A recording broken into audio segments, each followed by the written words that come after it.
Welcome. I'm Hélène Thériault, founder of Function First Coaching, co-founder of Trailblazers. I'm also a master certified coach and a very proud recipient of the ICF Coach Educator Impact Award. This video is for anyone who spends time training others to use coaching skills.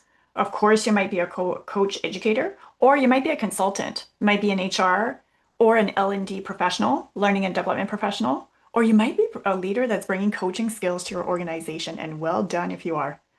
When we design a coaching education program, one of the most important steps is creating strong learning objectives.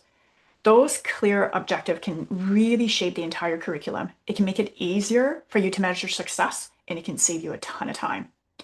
Here's an example of my own work where I wish I'd started with a very strong learning objective, because sure enough, it would have saved me a lot of time, and I wouldn't have felt as frustrated or challenged by the whole situation.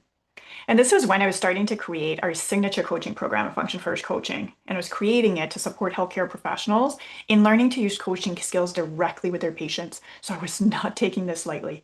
So I was creating that level 1 of the Dive Into a Coach approach. I knew this was going to be an introductory type course. I wanted to look for those action words that were going to be meant for that intro level. Here's what I had for one of my very first actually learning objective of that course. And it was this: identify 10 coaching techniques.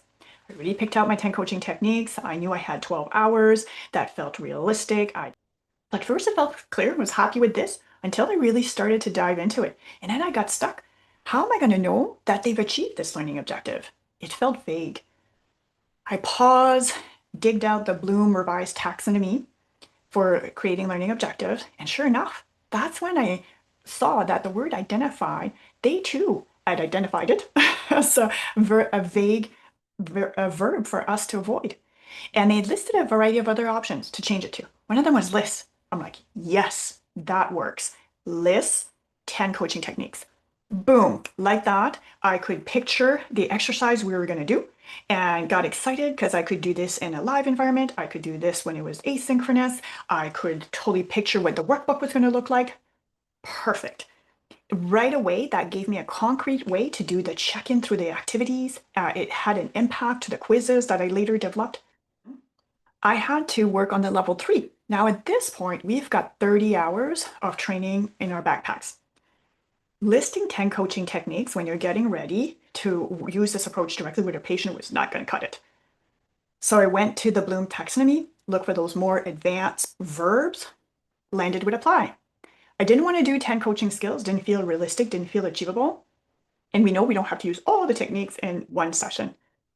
I went with 6. And that really helped for me to identify how I was going to observe that. So they're going to be sending me a coaching demo. I'm going to go through the ICF core coaching competencies, and I am looking for them to demonstrate some of those 6 coaching techniques. So notice that one word change when I went from identify to list. List making it much easier for an introductory level. And then for advanced, changing lists to apply. So it helps to shift and shape the depth of the learning, the types of activities that I chose, and yes, the assessment that I designed later on. So here's a takeaway. Invitation to always ask, what action do I want the learners to leave with? And here, if I could underline, bold, circle, action, that is the key word, looking for those action verbs. So if the verb feels soft, like identify, understand, learn, go back to those Bloom cognitive hierarchy, keywords, key verbs to support you. And to make it easier, I've created a downloadable Bloom's verb handout that has those strong action words that almost my go-to words that I've used in my programs.